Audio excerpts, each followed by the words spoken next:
ದಾಸೋಹ ತತ್ವವು 12ನೇ ಶತಮಾನದ ವಚನ ಸಾಹಿತ್ಯದಲ್ಲಿ ಅತ್ಯಂತ ಪ್ರಮುಖವಾದ ನೈತಿಕ ಮತ್ತು ಆಧ್ಯಾತ್ಮಿಕ ಮೌಲ್ಯವಾಗಿದೆ. ದಾಸೋಹ ಎಂದರೇನು ಎಂದರೆ ಅಹಂಕಾರ ತ್ಯಾಗ, ನಾನು ದಾಸ ಎಂಬ ವಿನಮ್ರ ಭಾವನೆಯಿಂದ ಅಹಂಕಾರವನ್ನು ತೊರೆಯುವುದು, ಸಮರ್ಪಣಾ ಭಾವ, ತನು ಮನ ಮತ್ತು ಧನವನ್ನು ಸದಾಚಾರದಿಂದ ಅರ್ಪಿಸುವುದು, ಕಾಯಕದ ಫಲ, ಸತ್ಯ ಶುದ್ಧ ಕಾಯಕದಿಂದ ಬಂದ ಸಂಪತ್ತನ್ನು ದೋಚದೆ ಇತರರಿಗೆ ಹಂಚಿ ಸೇವಿಸುವುದು ಎಂಬರ್ಥವಾಗಿದೆ. ಗುಂಡ್ಲುಪೇಟೆ ತಾಲೂಕಿನ ಮೂಡುಗೂರು ಗ್ರಾಮದಲ್ಲಿ ಶ್ರೀ ಚಿನ್ಮಯ ಜ್ಞಾನಿ ಚನ್ನಬಸವ ಸ್ವಾಮಿಯವರ ದಾಸೋಹ ಭವನವನ್ನು ಲೋಕಾರ್ಪಣೆ ಮಾಡಲಾಯಿತು. ಚಾಮರಾಜನಗರ ಜಿಲ್ಲೆ ಗುಂಡ್ಲುಪೇಟೆ ತಾಲೂಕು ಮೂಡುಗೂರು ಗ್ರಾಮದಲ್ಲಿರುವ ಶ್ರೀ ಉದ್ದಾನೇಶ್ವರ ವಿರಕ್ತ ಮಠವು ಸುಮಾರು 5 ಶತಮಾನಗಳ ಇತಿಹಾಸವನ್ನು ಹೊಂದಿದೆ. ವಿರಕ್ತ ಪರಂಪರೆಗೆ ಸೇರಿದ ಈ ಮಠದ ಮೂಲ ಕರ್ತೃಗಳಾದ ಶ್ರೀ ಉದ್ದಾನ ಶಿವಯೋಗಿಗಳು 12ನೇ ಶತಮಾನದ ಬಸವಾದಿ ಶರಣರ ಚಿಂತನೆಗಳನ್ನು ಪ್ರಸಾರ ಮಾಡುತ್ತಾ ಕನ್ನಡ ನಾಡಿನ ದಕ್ಷಿಣಕ್ಕೆ ಬಂದು ಈಗಿನ ಮೂಡುಗೂರು ಗ್ರಾಮದಲ್ಲಿ ಭಕ್ತರ ಅಪೇಕ್ಷೆಯಂತೆ ನೆಲೆಸಿರುತ್ತಾರೆ. ನಂತರ ವಿರಕ್ತ ಪೀಠವನ್ನು ಅಲಂಕರಿಸಿದ ಪೂಜ್ಯ ಶ್ರೀ ಶಿವಲಿಂಗ ಸ್ವಾಮಿಗಳು, ಪೂಜ್ಯ ಶ್ರೀ ಚನ್ನಬಸವ ಸ್ವಾಮಿಗಳು ಹಾಗೂ ಪೂಜ್ಯ ಶ್ರೀ ಮಹದೇವ ಸ್ವಾಮಿಗಳು ಶ್ರೀಮಠದ ಅಭಿವೃದ್ಧಿಯಲ್ಲಿ ತಮ್ಮದೇ ಆದ ಭಾಷೆಯನ್ನು ಮೂಡಿಸಿದ್ದಾರೆ. ಈ ಎಲ್ಲ ಪೂಜ್ಯರು ಸರಳರು, ಭಕ್ತವೃಂದದಲ್ಲಿ ಅಪಾರ ಪ್ರೀತಿಯನ್ನು ಗಳಿಸಿದವರಾಗಿದ್ದಾರೆ. ಲಿಂಗ ಪೂಜಾ ನಿಷ್ಠರು, ಕಾಯಕಯೋಗಿಗಳು ಆಗಿದ್ದರು. ಹಿರಿಯ ಶ್ರೀಗಳವರ ಹಾಗೂ ಭಕ್ತರ ಅಪೇಕ್ಷೆಯಂತೆ ಶ್ರೀಮಠದ ಸನಿಹದಲ್ಲಿ ಚಿನ್ಮಯ ಜ್ಞಾನಿ ಚನ್ನಬಸವಣ್ಣನವರ ದಾಸೋಹ ಭವನವನ್ನು ಲೋಕಾರ್ಪಣೆಗೊಳಿಸಲಾಗಿದೆ. ಕಾರ್ಯಕ್ರಮದಲ್ಲಿ ಮಂಗಳವಾರ ಪ್ರಭುಲಿಂಗ ಲೀಲೆ ನಾಟಕ ಪ್ರದರ್ಶನ ಮಾಡಲಾಯಿತು. ಬುಧವಾರ ನಡೆದ ಧಾರ್ಮಿಕ ಸಭೆಯಲ್ಲಿ ಪರಮಪೂಜ್ಯ ಸುತ್ತೂರು ಶ್ರೀ ಶಿವರಾತ್ರಿ ದೇಶಿಕೇಂದ್ರ ಮಹಾಸ್ವಾಮಿಗಳವರು ದಿವ್ಯ ಸಾನ್ನಿಧ್ಯವನ್ನು ವಹಿಸಿದ್ದರು. ಶ್ರೀ ಪರಮಪೂಜ್ಯ ಸಿದ್ಧಲಿಂಗ ಮಹಾಸ್ವಾಮಿಗಳು ಸಿದ್ಧಗಂಗಾ ಮಠ ಇವರೂ ಸಹ ಮೂಡುಗೂರು ಗ್ರಾಮದ ದಾಸೋಹ ಭವನಕ್ಕೆ ಮಂಗಳವಾರ ಆಗಮಿಸಿ ತೆರಳಿದ್ದರು. ದಿವ್ಯ ನೇತೃತ್ವವನ್ನು ಅಡವಿಮಠ ಪಡುಗೂರು ಶಿವಲಿಂಗೇಂದ್ರ ಸ್ವಾಮಿಗಳು, ಅಧ್ಯಕ್ಷತೆಯನ್ನು ಶ್ರೀ ಗುರುಮಲ್ಲೇಶ್ವರ ದಾಸೋಹ ಮಠ ದೇವನೂರಿನ ಮಹಾಂತ ಸ್ವಾಮಿಗಳು, ಉದ್ಘಾಟನೆಯನ್ನು ದೇಗುಲ ಮಠ ಕನಕಪುರದ ಚನ್ನಬಸವ ಸ್ವಾಮಿಗಳು, ದಿವ್ಯ ಉಪಸ್ಥಿತಿಯನ್ನು ಎಲ್ಲ ಪೂಜ್ಯ ಮಠಾಧಿಪತಿಗಳು ವಹಿಸಿದ್ದರು. ಕಟ್ಟಡ ಉದ್ಘಾಟನೆಯನ್ನು ತಾಲೂಕಿನ ಶಾಸಕರಾದ ಎಚ್.ಎಂ. ಗಣೇಶ್ ಪ್ರಸಾದ್ರವರು ಉದ್ಘಾಟಿಸಿದರು. ಪುಸ್ತಕ ಬಿಡುಗಡೆ ಕಾರ್ಯಕ್ರಮವನ್ನು ಮಾಜಿ ಶಾಸಕ ಸಿ.ಎಸ್. ನಿರಂಜನ್ ಕುಮಾರ್ ಅವರು ನೆರವೇರಿಸಿದರು. ಬಸವೇಶ್ವರರ ಪುತ್ಥಳಿಗೆ ಚಾಮುಲ್ ನಿರ್ದೇಶಕರಾದ ಎಂ.ಪಿ. ಸುನೀಲ್ ರವರು ಪುಷ್ಪಾರ್ಚನೆಯನ್ನು ಮಾಡಿದರು. ಈ ಸಂದರ್ಭದಲ್ಲಿ ಸುತ್ತಮುತ್ತಲಿನ ಗ್ರಾಮಸ್ಥರು ಸೇರಿದಂತೆ ಸಾವಿರಾರು ಸಂಖ್ಯೆಯಲ್ಲಿ ಭಕ್ತಾದಿಗಳು ಆಗಮಿಸಿದ್ದರು. ಎಲ್ಲರಿಗೂ ಪ್ರಸಾದ ವ್ಯವಸ್ಥೆಯನ್ನು ಮಾಡಲಾಯಿತು. ಇವರಿಗೆ ಸ್ಥಳಾವಕಾಶದ ಕೊರತೆಯಿಂದ ಬಡದೋಡು ನಡೀತಾ ಇತ್ತು. ಈಗ ದಾಸೋಹದಲ್ಲಿ ವಚನ ಮಾಂಗಲ್ಯದ ಕಾರ್ಯಕ್ರಮವನ್ನು ನಡೆಸಿ ಜನರಿಗೆ ಕಲ್ಯಾಣಕ್ಕೆ ಅವಕಾಶ ಕಲ್ಪಿಸಬೇಕು ಅಂತ ನಮ್ಮ ಅಭಿಲಾಷವನ್ನು ವಚನ ಮಾಂಗಲ್ಯ ಅಂತಂದರೆ ಯಾವುದೇ ಆಡಂಬರಗಳು ಇಲ್ಲದೆ, ಯಾವುದೇ ಬೇಡಿಕೆ ಇಲ್ಲದೆ, ಸರಳವಾದ ಪರಿಶುದ್ಧವಾದ ಮನಸ್ಸಿನಿಂದ ಎರಡು ಮನಸ್ಸುಗಳು ಒಂದಾದರೆ ಅದು ನಿಜವಾದಂತಹ ಅದನ್ನೇ ಒಂದು ಹೊರೆ ಮಾಡಿಕೊಂಡು ಭಕ್ತರಿಗೆ ವಿಶೇಷವಾಗಿ ಅರ್ಪಣೆ ಆಗ್ತಕ್ಕಂಥದ್ದು ಅವರ ಆಶಯವಾಗಿ ಹೇಳಿ ಅಷ್ಟು ಸುಂದರವಾದ ನಿರ್ಮಾಣಗಳು. ಮತ್ತು ಎಲ್ಲರೂ ಕೂಡ ಶಾಸಕರು, ಮಾಜಿ ಶಾಸಕರು ಇತರ ಉದಾರವಾಗಿ ಅವರಿಗೆ ಮತ್ತೊಂದನ್ನು ಕೂಡ ಇನ್ನೊಂದು ಇತಿಹಾಸ ಸ್ಮರಿಸಿದ್ದಾರೆ. ಎಲ್ಲರ ಕೊಡುಗೆ ಇದೆ. ಇದೆಲ್ಲ ನಮ್ಮ ಮನೆ, ನಮ್ಮ ಭವನ ಅಂತ ನಾವು ಭಾವನೆ ಮಾಡುವ ರೀತಿಯಲ್ಲಿ ಸ್ವಾಮಿಗಳನ್ನು ಬೆಳೆಸಿಕೊಳ್ಳುವ ಹಾಗೆ ಮಾಡಿದ್ದಾರೆ. ಈ ಕಾರ್ಯಕ್ರಮದಲ್ಲಿ ಭಾಗವಹಿಸಿದ್ದು ಸಂತೋಷ ಆಗಿದೆ. ಕನಕಪುರದಿಂದ ಚನ್ನಬಸವ ಸ್ವಾಮಿಗಳು ಈ ಕಾರ್ಯಕ್ರಮ ವಿಶೇಷವಾಗಿ ಬಂದಿದ್ದಾರೆ. ಈಗ ನಾವು ಮಾತನಾಡೋದು ನಾವೇ ಮಾಡಬೇಕಾಯ್ತು. ನಮ್ಮ ಕೊನೆಗಿತ್ತು, ನಾವು ಅದರಲ್ಲೂ ಮಾಡ್ಕೊಂಡಿದ್ವಿ. ಕೊನೆಗೆ ನಾವೇ ಮೊದಲು ಮಾತನಾಡ್ತೀವಿ. ಕೊನೆ ತನಕ ಕಾರ್ಯಕ್ರಮ ಪೂರೈಸ್ತಾ ಇದ್ದಾರೆ. ಜೋಳ ಮಠದ ಶ್ರೀ ಆಗಮಿಸಿದ್ದಾರೆ. ಒಳ್ಳೆಯರುತ್ತೆ. ಎರಡು ಮನುಷ್ಯ ಕೈಗಾರಿಕೆಗಳು ಇರ್ತಾನೆ ಅಂತಕ್ಕಂಥ ಅದನ್ನ ಸಣ್ಣ ವಚನಗಳಿರ್ತಾರೆ. ಕಾಲಲ್ಲಿ ಕಟ್ಟಿರಬಹುದು, ಹೊರಗಲ್ಲಿ ಕಟ್ಟಿರಬಹುದು, ದೇವಲ್ಲಿಯದು ಬುಡದಲ್ಲಿಯದು ಎಂತಪ್ಪ ಸಂಸಾರ ಶರಣ್ಯ ರಾಂಟಿಸಿ ಕಾಣುವಂತ ಇರ್ತಾರೆ. ಅಂದರೆ ಒಂದು ಸಂಸಾರ ಚಿತ್ರವನ್ನು ಕಲಿಯಬೇಕು. ಇದೆಲ್ಲ ಕೇಳಿದ್ರಿ. ಅವ ನೀರಿನಲ್ಲಿ ಇಟ್ಕೊಂಡಿದ್ದಾರೆ. ಅದನ್ನ ಕಾಲಿಗೆ ಒಂದು ಭಾರವಾದ ಗುಂಡು ಕಟ್ಟಿರ್ತಾರೆ. ಗುಂಡನ್ನು ಸ್ವಭಾವದ ಮೇಲೆ ಕೆಳಗಡೆ ಹೋಗ್ತಕ್ಕಂಥದ್ದು. ಅದು ಕೆಳಗಡೆ ಮನುಷ್ಯನ ಹೇಳ್ತಾ ಇದ್ದಾರೆ. ಪ್ರತ್ಯೇಕವಾಗಿ ಬೆಣ್ಣನ್ನು ಕಟ್ಟಿರ್ತಾರೆ. ಗಂಡನ ಗುಣ ಏನು ಅಂತಂದರೆ ನೀರಿನಲ್ಲಿ ತೇಲುವಂಥದ್ದು. ಆ ಮನುಷ್ಯ ನೀರಿನಲ್ಲಿ ಮುಳುಗುವಾಗಿಲ್ಲ, ನೀರಿನಲ್ಲಿ ತೇಲುವಾಗಿಲ್ಲ. ಇಂತಹ ಒಂದು ಸಾಂಸಾರಿಕ ಬಂಧನದಲ್ಲಿ ಮನುಷ್ಯ ತೊಡಗಿಕೊಂಡು ಸಾಧನೆಯಲ್ಲಿ ಮಾಡ್ತಾನೆ. ಸಾಂಸಾರಿಕ ಬಂಧನ ಅಂತಂದರೆ ಸತಿಪತಿಗಳ ಬಂಧನ ಅಂತಲ್ಲ, ಲೋಕದ ಮೇಲಿನ ವ್ಯಾಮೋಹ ಅಂತ ಸಂಸಾರ ಅಂತಕ್ಕಂಥದ್ದು. ಮನುಷ್ಯ ವಸ್ತುಗಳ ಮೇಲೆ ತನ್ನ ಅತಿಯಾದ ಮಮತೆ ಪ್ರೀತಿಯನ್ನು ಬೆಳೆಸ್ಕೊಂಡು ಆ ವ್ಯಾಮೋಹದಿಂದ ಬೆಳೆಸ್ಕೊಳ್ಳಿಕ್ಕೆ ಸಾಧ್ಯ ಆಗದೇ ಇರತಕ್ಕಂಥದ್ದಕ್ಕೆ ಸಾಂಸಾರಿಕ ಬಂಧನ ಅಂತಕ್ಕಂಥದ್ದು. ಸಾಂಸಾರಿಕ ಬಂಧನದಿಂದ ಆಕರ್ಷಣೆಗಳಿಂದ ಮನುಷ್ಯ ಬಿಡುಗಡೆ ಅಲ್ಲೇ ಜೀವನದಲ್ಲಿ ಏನೆಲ್ಲ ಸಾಧಿಸಲಿಕ್ಕೆ ಸಾಧ್ಯ ಆಗುತ್ತೆ. ಅದಕ್ಕೆ ಜೀವನ ಹೇಳಿದ್ದು ಜ್ಞಾನವೂ ಲೌಕಿಕ ಪಾರಮಾರ್ಥ ಎರಡನ್ನೂ ಕೂಡಿ ಮಾಡಬಹುದು. ನಾವು ವಿವೇಕಶಾಲಿ ಆಗಿರ್ತಾನೋ, ತಿಳುವಳಿಕೆ ಇರ್ತಾನೋ, ಆತ ಲೌಕಿಕ ಮತ್ತು ಅಧ್ಯಾತ್ಮಗಳನ್ನು ಪ್ರತ್ಯೇಕ ಮಾಡುವಂಥ ಜೀವನದಿಂದ ಎರಡನ್ನೂ ಸಮನ್ವಯಗೊಳಿಸಿ ಯಾರಂತ ಜೀವನದಲ್ಲಿ ಸಾಧನೆಯನ್ನು ಮಾಡಲಿಕ್ಕೆ ಸಾಧ್ಯ ಅಂತ ಮಾತಾಡಿರ್ತಾರೆ. ಅಂತಹ ತಿಳುವಳಿಕೆಯನ್ನು ಜ್ಞಾನವನ್ನು ಕೊಡುವಂಥ ಕೆಲಸವನ್ನು ಮಠಮಾನ್ಯರು ನೂರಾರು ವರ್ಷಗಳಿಂದ, ಸಾವಿರಾರು ವರ್ಷಗಳಿಂದ ಮಾಡ್ಕೊಂಡು ಹೋಗ್ತಕ್ಕಂಥದ್ದು ಇವೆಲ್ಲ ವೇದ್ಯವಾಗಿರುವ ಸಂಗತಿ. ಅಲ್ಲಿ ಪರಿಸ್ಥಿತಿ ಒಂದು ಮಠಕ್ಕೆ ಹೋದಾಗ ಮನುಷ್ಯನಿಗೆ ಸಿಗುವಂಥ ಅನುಭವ ಬೇರೆ ಆಗಿರುತ್ತೆ. ಅಲ್ಲಿ ಮಠಕ್ಕೆ ಹೋಗಿ ಗುರುಗಳ ಕುರಿತು ನಾವು ಮಾತು ಕೇಳ್ಬೋದು. ಇವೆಲ್ಲ ಮಾತಿನ ಗುರುಗಳ ಸುಮ್ಮನೆ ಕೊಟ್ಟಿದ್ರು ಕೂಡ ಅವ್ರ ಮಾನಸಿಕವಾದ ಶಾಂತಿ ನೆಮ್ಮದಿ ಸಿಗಲಿಕ್ಕೆ ಸಾಧ್ಯ ಇದೆ. ಅಂತಹ ಒಂದು ಮನಸ್ಸಿಗೆ ಸುಖವಾಗಿ ಇರುವಂಥ, ಮನಸ್ಸಿನ ತಾಪಗಳನ್ನು ನಿವಾರಿಸುವಂಥ ಕೆಲಸಗಳನ್ನು ಮಠಮಾನ್ಯರು ನಡ್ಕೊಂಡು ಇರ್ತಕ್ಕಂಥದ್ದನ್ನೆಲ್ಲ ಅನುಭವಿಸ್ಕೊಂಡು ಬರೋದ್ರಲ್ಲಿ ಅಂತಹ ಒಂದು ಮಠಪೀಠ ಪರಂಪರೆಯಲ್ಲಿ ಮೂರುವರಿನ ವಿಧಾನೇಶ್ವರ ವಿರಕ್ತ ಮಠ ಕೂಡ ಒಂದಾಗಿದೆ. ವಿಧಾನೇಶ್ವರರು ತಪಸ್ಸುಗಳಾಗಿರ್ತಕ್ಕಂಥದ್ದು, ಅವರ ತಪಶಕ್ತಿಯಿಂದ ಇವತ್ತು ಮಠದ ಕಾರ್ಯಗಳು ನಿರಂತರವಾಗಿ ನಡೆದುಕೊಳ್ಳುತ್ತಾ ಇದ್ದವು. ಅದರಲ್ಲಿ ಬೆಳೆಯುವದಾನ, ಬೆಳೆಯುವದಾನ ಎಲ್ಲ ಭಗವಂತನ ಕೃಪೆಯಿಂದ ಬಂದಿದೆ. ಎಲ್ಲ ದಾನಗಳನ್ನೊಂದು ಹನ್ನೆರಡು ಹಗಲು ಕೃತಿಗಳಲ್ಲಿ ಅಂತ ಹೇಳ್ತಾರೆ ಸಮಯದಲ್ಲಿ. ಅಂದರೆ ಎಲ್ಲ ಭಗವಂತನಲ್ಲೇ ನಾವು ಕೂತಿರೋ ಭೂಮಿ ಭಗವಂತ, ಬೆಳೆಯುವ ಆಕಾಶ ಭಗವಂತ. ಈಗ ಮಳೆ ಆಗಬೇಕು ಅಂತಂದರೆ ಮಳೆ ಭಗವಂತ. ಇದೆಲ್ಲ ಕೆಲಸದ ಬಿದ್ದಿದ್ದಾರೆ, ಮಳೆ ಬಿತ್ತನೆ ಮಾಡಬೇಕು ಅಂತಿದ್ದಾರೆ. ಭಗವಂತನಿಗೆ ಏನು ಬಿತ್ತನೆ ಮಾಡಬೇಕಾಗಿಲ್ಲ, ಭಗವಂತ ಬೇಕು ಕೂಡ ಬರಸ್ತಾರೆ. ಹಾಗೆ ಮಳೆ ಕುಡಿಯೋ ನೀರು ಇರ್ಬೋದು, ಸೇವಿಸೋ ಗಾಳಿ ಇರ್ಬೋದು, ಎಲ್ಲ ಭಗವಂತನ ಕೃಪೆ ಇರ್ಬೋದು. ಒಂದು ಕ್ಷಣ ಯೋಚನೆ ಮಾಡಿ, ಒಂದು ಕ್ಷಣ ಏನಾದರೂ ಗಾಳಿ ನಿಂತೋಯ್ತು ಅಂತಂದರೆ ಇಲ್ಲಿದೆ ಎಲ್ಲ ವ್ಯಕ್ತಿಗಳು ಕೂಡ ವ್ಯಕ್ತಿಗಳಾಗಿರಲ್ಲ, ಏನಾಗಿರ್ತಾರೆ. ಹಾಗೆ ಭಗವಂತನ ಸೃಷ್ಟಿ ಬಿಟ್ಟು ಮನುಷ್ಯನ ಕ್ಷಣ ಬದುಕಲಿಕ್ಕೆ ಸಾಧ್ಯ ಆಗಿಲ್ಲ. ಹಾಗಂತ ಎಲ್ಲವನ್ನ ಜಗತ್ತಿಗೆ ಕೊಟ್ಟಿರುವಂಥ ಭಗವಂತನನ್ನು ಸ್ಮರಣೆ ಮಾಡಬೇಕಾದಂಥದ್ದು ಮನುಷ್ಯನ ಕರ್ತವ್ಯ ಅಂತಕ್ಕಂಥ ಮಾತನ್ನು ತುಂಬ ಸ್ಪಷ್ಟವಾದ ಮಾತುಗಳು ಹೇಳ್ತಾರೆ. ಒಬ್ಬ ಸಾಧಕನಾದಂಥವನು ಸಾಧನೆಯಲ್ಲಿ ತೊಡಗಿಸಿಕೊಳ್ಳುವಾಗ ಅನೇಕ ರೀತಿಯ ಎದುರುಗಳು ಆತನ ಮುಂದೆ ನಿಲ್ಲೋದು, ಅದನ್ನೆಲ್ಲ ನಿವಾರಣೆ ಮಾಡ್ಕೊಳ್ಬೇಕಾದಂಥದ್ದು ಆತನ ಕರ್ತವ್ಯವಾಗಿರುತ್ತೆ.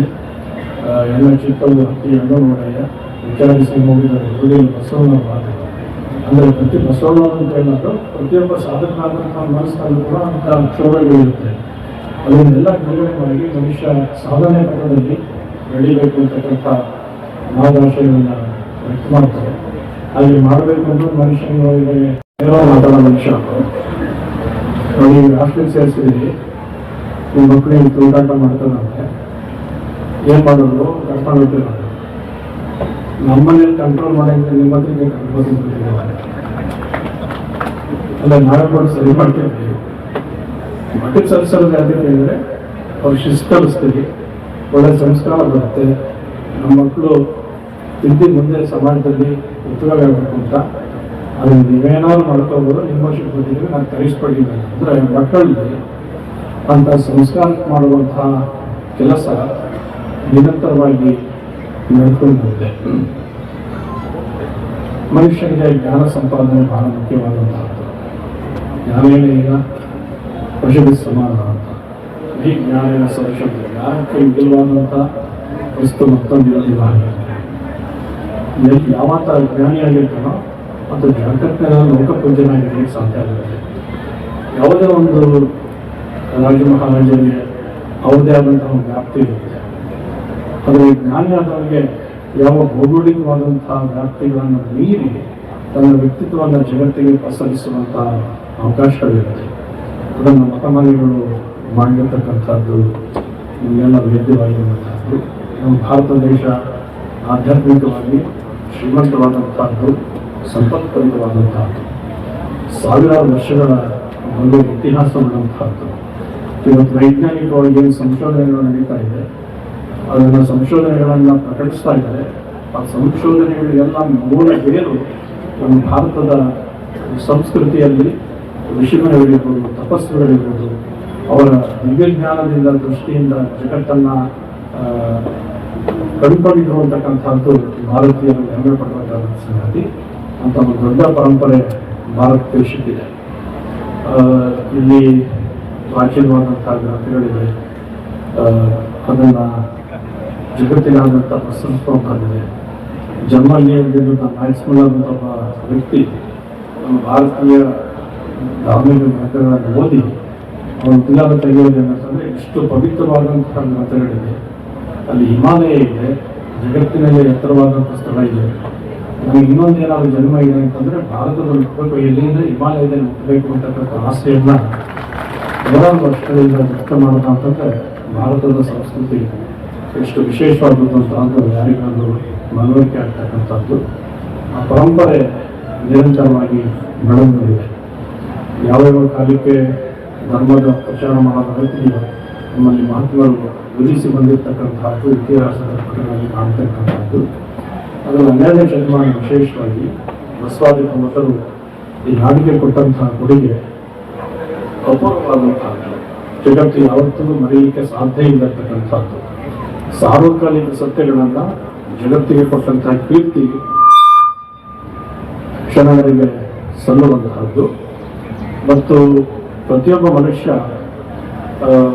ವ್ಯಕ್ತಿನಿಷ್ಠೆಗಿಂತ ಸಮಷ್ಟಿ ಪ್ರಜ್ಞೆಯಿಂದ ಜೀವನ ನಡೆಸಿದಾಗ ಲೋಕ ಕಲ್ಯಾಣ ಆಗುತ್ತೆ ಅಂತದನ್ನ ಜಗತ್ತಿಗೆ ತೋರಿಸ್ಕೊಟ್ಟಂಥದ್ದು. ಅವರ ಒಂದೊಂದು ವಚನ, ಒಂದೊಂದು ಮಾತು ಕೂಡ ಪಾರದರ್ಶಕವಾದಂಥದ್ದು. ಅವರು ಬಸವಣ್ಣವರಾಗಲಿ, ಬೇರೆ ಶರಣರಾಗಲಿ, ಅವರಲ್ಲಿ ಸಾಮಾಜಿಕ ಸುಧಾರಣೆಗೆ ಬೇಕಾದಂತಹ ಸರಳವಾದ ಮಾತುಗಳಿದ್ದೋ, ಹಾಗೆ ತಾತ್ವಿಕವಾಗಿ ಮನುಷ್ಯ ಸಾಧನೆ ಮಾಡಲಿಕ್ಕೆ ಬೇಕಾದಂತಹ ಸಾಧನ ಮಾರ್ಗಗಳನ್ನು ಕೂಡ ತೋರಿಸಿದ್ದಾರೆ. ಅಷ್ಟಾವರಣಗಳು, ಶಿಷ್ಟಲ ಪಂಚಾಚಾರಗಳ ಮುಖಾಂತರವಾಗಿ ಮನುಷ್ಯ ಹೇಗೆ ಮಾಡಿಯನ್ನು ಎತ್ತಬೇಕಾದ್ರೆ ಒಂದೊಂದು ಮೆಟ್ಟನ್ನು ಏರ್ತಾ ಹೋಗ್ಬೇಕೋ, ಹಾಗೆ ಈಗ ಧಾರ್ಮಿಕ ಆಚರಣೆಗಳನ್ನು ನಿಷ್ಠೆಯಿಂದ ಮಾಡ್ತಾ ಹೋದರೆ ಮನುಷ್ಯ ತಾನು ಮೋಕ್ಷವನ್ನು, ಆಧ್ಯಾತ್ಮಿಕ ಜ್ಞಾನವನ್ನು, ಮುಕ್ತಿಯನ್ನು ಪಡೆಯಲಿಕ್ಕೆ ಸಾಧ್ಯ ಇದೆ ಅಂತ ಅನ್ನೋದನ್ನು ಪ್ರತ್ಯಕ್ಷವಾಗಿ ಪ್ರಾಯೋಗಿಕವಾಗಿ ತೋರಿಸ್ಕೊಂಡಂಥ ಕೀರ್ತಿ ಶರಣರಿಗೆ ಸಲ್ಲುವಂಥದ್ದು. ಸ್ವಾಮಿಗಳು ಮಠವನ್ನು ಮುನ್ನಡೆಸ್ತಾ ಇದ್ದಾರೆ. ಪಕ್ಕದಲ್ಲೇ ಕೊಡಗೂರು ಹಳ್ಳಿ ಮಠ ಇದೆ. ಕೊಡಗೂರು ಮಠಕ್ಕೂ ಮೂಡೂರು ಮಠಕ್ಕೂ ಅವಿನಾಭಾವವಾದಂಥ ಸಂಬಂಧ.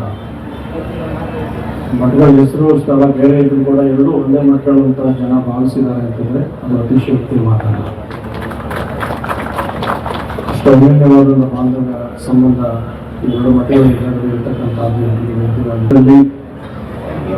ಮಠಗಳು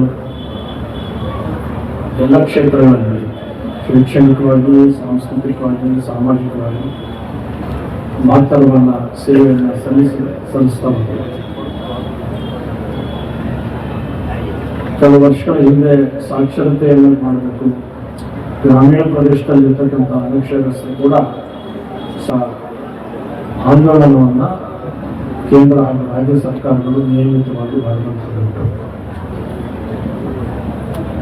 ನಮ್ಮ ಭಾರತದ ಉತ್ತರ ಭಾಗಕ್ಕೆ ನೋಡಿದ್ರೆ ಅಲ್ಲಿ ಅನಕ್ಷರ ಸಂಖ್ಯೆ ಇನ್ನೂ ಅಷ್ಟೇ ಬಹಳ ಸಂಖ್ಯೆಯಲ್ಲಿ ಕಾಣುತ್ತೆ. ಆದರೆ ಕರ್ನಾಟಕದಲ್ಲಿ ಕೇವಲ ಅನಕ್ಷರಸ್ಥರುಗಳಲ್ಲ, ಹೆಚ್ಚು ಜನ ವಿದ್ಯಾಭ್ಯಾಸವನ್ನು ಮಾಡಿ, ಜ್ಞಾನ ಸಂಪಾದನೆ ಮಾಡಿ ದೇಶ ವಿದೇಶಗಳಲ್ಲಿ ಸೇವೆ ಸಲ್ಲಿಸ್ತಾ ಇರೋದಕ್ಕೆ ಕಾರಣ ಯಾವುದು ಅಂತಂದರೆ ಕರ್ನಾಟಕದ ಮತಮಾನ್ಯಗಳು ಅಂತಕ್ಕಂಥದ್ದು.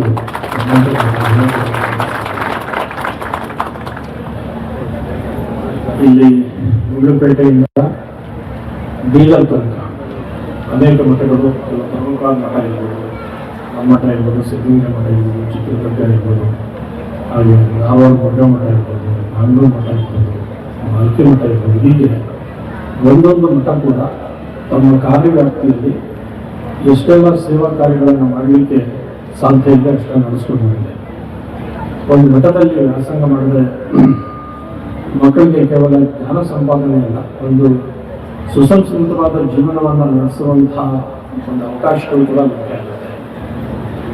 ಮಠದಲ್ಲಿ ವಿದ್ಯಾಭ್ಯಾಸ ಮಾಡುವವರು ಹೇಗಿರ್ತಾರೆ ಅಂತಂದರೆ, ಮೈಸೂರಿನ ಒಂದು ಪಾಠಶಾಲೆ ಸಣ್ಣ ಉದಾಹರಣೆ ಕೊಡಬೇಕು. ರಾಜೇಂದ್ರ ಸ್ವಾಮೀಜಿಯವರ ಕಾಲದಲ್ಲಿ ಉತ್ತರ ಕರ್ನಾಟಕದ ಒಬ್ಬರು ಶಾಸಕರು ಅವರಿಬ್ಬರು ಮಕ್ಕಳನ್ನ ಅಲ್ಲಿ ಪಾಠಶಾಲೆಗೆ ಸೇರಿಸಿದ್ರು, ಹಾಸ್ಟೆಲ್ಗೆ ಮತ್ತು ಸ್ಕೂಲ್ಗೆ. ಅವರಿಬ್ಬರು ಬಹಳ ಓಡಾಡಿದ್ರು, ಗಲಾಟೆ ಮಾಡ್ತಿದ್ರು. ಬಂದರು 4 ದಿವಸ ಇದ್ರು, 5ನೇ ದಿವಸಕ್ಕೆ ಶುರು ಮಾಡಿದ್ರು. ಆಮೇಲೆ ಅವರು ಮ್ಯಾರೇಜಲ್ಲಿ ಸಮಸ್ಯೆ, ಎಲ್ಲ ಹುಡುಗರು ಶಿಸ್ತು ಇರ್ತಾರೆ, ಹುಡುಗ ಏನಪ್ಪ ಗಲಾಟೆ ಮಾಡ್ತಾರೆ, ಅದು ಹೇಳಿ ಶಾಸಕರ ಮಕ್ಕಳು ಇವರು.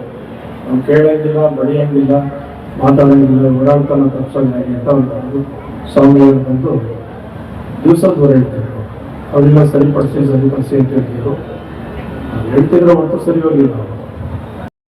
ಇವತ್ತು 10ವರೆಗೆ ಶುರುವಾಗಿರುವಂಥ 11 ಗಂಟೆಗೆ ಶುರುವಾಗಿರುವಂಥ ಕಾರ್ಯಕ್ರಮ 1:30 ಆಗ್ತಾ ಬಂದಿದೆ. ಆದರೂ ಹೆಚ್ಚಿನ ಸಂಖ್ಯೆಯಲ್ಲಿ ಜನ ಇವತ್ತು ಮದುವೆಗ ಇನ್ನೂ ಕಾರ್ಯಕ್ರಮದಲ್ಲಿ ಇಬ್ಬರು ಸ್ವಾಮೀಜಿಗಳು ಮಾತಾಡೋದಿದ್ದಾರೆ. ಅಂಥದ್ರಲ್ಲೂ ಆ ಒಂದು ಸಮಯ ಆಗಿದ್ರು ಕೂಡ ಇಷ್ಟು ವೈವಿಧ್ಯದಿಂದ ಇದ್ದೀರಾ ಅಂದರೆ ಅದಕ್ಕೆ ಬಹುಶಃ ಸ್ವಾಮಿಗಳ ಒಂದು ಕೃಪೆಯಿಂದ ತಪ್ಪಾಗಲಾರದು. ಜೊತೆಗೆ ಇವತ್ತು ಏನು ಈ ಒಂದು ದಾಸೋಹ ಭವನ ಉದ್ಘಾಟನೆ ಮಾಡಿದ್ದಾರೆ, ಅದು ಖಂಡಿತವಾಗ್ಲೂ ಸುನಿಲ್ ಅವ್ರು ಹೇಳ್ದಂಗೆ ಅವರು ಕೂಡ ಕೇಳಬೇಕೋ ಬೇಡವೋ ಏನು ಮಾಡೋದು ಅನ್ನೋ ರೀತಿಯಲ್ಲಿ ಸಮುದಾಯದಲ್ಲಿ ದಾಸೋಹ ಭವನ ಇವತ್ತು ಉದ್ಘಾಟನೆ ಮಾಡಿದ್ದಾರೆ. ಅದಕ್ಕೆ ಬಹುಶಃ ಎಲ್ಲರ ಒಂದು ದೇಣಿಗೆ ಮುಖಾಂತರ ಈ ಕಾರ್ಯಕ್ರಮ ಆಗಿದೆ ಅಂದರೆ ತಪ್ಪಾಗಲಾರದು. ಅದನ್ನ ಹೆಚ್ಚಿನ ರೀತಿಯಲ್ಲಿ ಉಪಯೋಗಿಸ್ಕೊಳ್ಳೋ ಮುಖಾಂತರ, ಯಾಕಂದರೆ ಇವತ್ತು ಒಂದು ವಿಶಾಲವಾಗಿದೆ ಇದು ಒಂದು ದಾಸೋಹ ಭವನ. ಜೊತೆಗೆ ಯಾವುದೇ ಕಾರ್ಯಕ್ರಮಗಳು ಮಾಡಿದ್ರು ಪಾರ್ಕಿಂಗ್ ವ್ಯವಸ್ಥೆನ ಏನು ಇರುತ್ತಲ್ಲ ತುಂಬ ಸಾಲ್ವ್ ಮಾಡಲಿಕ್ಕೆ ಟ್ರೈ ಮಾಡ್ತಿದ್ವಿ. ಅದು ಇಲ್ಲಿ ವಿಶಾಲವಾಗಿದೆ. ಸೊ ಹಂಗಾಗಿ ಕಾರ್ಯಕ್ರಮಗಳು ಮಾಡಲಿಕ್ಕೆ ಅನುಕೂಲ ಆಗ್ತದೆ ಅಂತ ನಾನು ಭಾವಿಸಿದ್ದೀನಿ.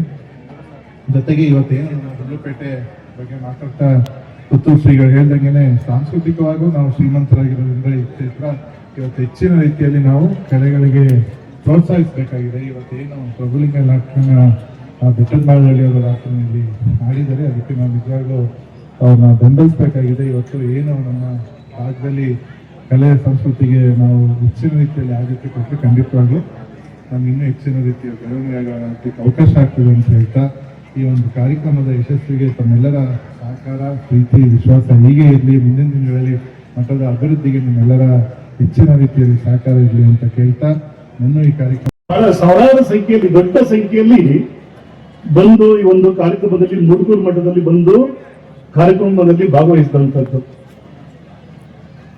ಇವತ್ತು ಸಹ ಇಷ್ಟೊಂದು ದೊಡ್ಡ ಸಂಖ್ಯೆಯಲ್ಲಿ ಬಂದು ಇವತ್ತು ಗುರುಗಳ ಆಶೀರ್ವಾದವನ್ನ ಪಡಿಬೇಕು ಅಂತೇಳಿ ಈ ಒಂದು ಮುಡುಗೂರು ಮಠದ ಕಾರ್ಯಕ್ರಮದಲ್ಲಿ ಜನಸಮೂಹವೇ ಇಲ್ಲಿ ಸೇರಿದೆ ಅಂತಂದ್ರೆ ಅದು ಮುಡುಗೂರು ಮಠದ ಶ್ರೀಗಳ ಒಂದು ಅವರ ನಡವಳಿಕೆಗಳು, ಎಲ್ಲರ ಜೊತೆಯಲ್ಲಿ ಬೆರೆಯುವಂಥದ್ದು, ಎಲ್ಲರನ್ನ ಪ್ರೀತಿಯಿಂದ ಕಾಣುವಂಥದ್ದು, ಈ ಒಂದು ವಿಶ್ವಾಸ ಏನಿದೆ ಅದು ಜನರನ್ನ ಆಕರ್ಷಣೆ ಮಾಡುವಂಥದ್ದು ಆಗಿದೆ ಇವತ್ತು. ಹಾಗಾಗಿನೇ ಬಹಳ ದೊಡ್ಡ ಸಂಖ್ಯೆಯಲ್ಲಿ ಇವತ್ತು ಜನ ಬಂದಿರುವಂಥದ್ದು, ಈ ಮಠದ ಕಾರ್ಯಕ್ರಮಕ್ಕೆ ಬಂದಿರುವಂಥದ್ದು. ಮುಡುಗೂರು ಶ್ರೀಗಳು ಹೇಗೆ ಅಂತಂದ್ರೆ ಎಲ್ಲರಿಗೂ ಸಿಕ್ಕುವಂಥವ್ರು, ಎಲ್ಲರನ್ನೂ ಪ್ರೀತಿ ಮಾಡುವಂಥವ್ರು, ಎಲ್ಲರನ್ನೂ ಭಾವಿಸುವಂಥವ್ರು, ಆ ಥರದಲ್ಲಿ ಇರುವಂಥದ್ದು. ಅವರು ಪಟ್ಟ ಆದಮೇಲೆ ಈ ಮಠದಲ್ಲಿ ಒಂದು ಬದಲಾವಣೆ ತರಬೇಕು, ಇಲ್ಲಿ ಜನ ಬರೋ ಥರದಲ್ಲಿ ಆಗ್ಬೇಕು, ಇಲ್ಲಿ ಕಾರ್ಯಕ್ರಮಗಳು ನಡೀಬೇಕು, ಚಟುವಟಿಕೆಯಿಂದ ಇರಬೇಕು ಅಂತೇಳಿ ಇಲ್ಲಿ ಅನೇಕ ಚಟುವಟಿಕೆಗಳನ್ನ ಪ್ರಾರಂಭ ಮಾಡಿದಂಥದ್ದು. ಅವರು ಸಾಮೂಹಿಕ ಲಿಂಗ ಪೂಜೆ ಮಾಡುವಂಥದ್ದು, ಅಮಾವಾಸ್ಯೆ ಪೂಜೆಯನ್ನ ಮಾಡುವಂಥದ್ದು, ವಚನ ಮಾಂಗಲ್ಯವನ್ನ ಪ್ರಾರಂಭ ಮಾಡಿದಂಥ ಅನೇಕ ಜನ ಇಲ್ಲಿ ವಚನ ಮಾಂಗಲ್ಯವನ್ನ ಮಾಡಿದಂಥದ್ದನ್ನ ನಾವೆಲ್ಲ ಸ್ಮರಣೆ ಮಾಡ್ಬೋದು. ಆ ಥರದಲ್ಲಿ ತಮ್ಮನ್ನ ತಾವು ತೊಡಗಿಸ್ಕೊಂಡು ಈ ಮಠದ ಅಭಿವೃದ್ಧಿಗೆ ತಮ್ಮದೇ ಆದಂಥ ಕೊಡುಗೆಯನ್ನು ಕೊಡೋ ಥರದಲ್ಲಿ ಇವತ್ತು ಶ್ರೀಗಳು ಬಹಳ ಅನೇಕ ಕೆಲಸಗಳನ್ನ ಮಾಡ್ತಿರುವಂಥದ್ದನ್ನ ನಾವೆಲ್ಲ ನೋಡ್ಬೋದಾಗಿದೆ.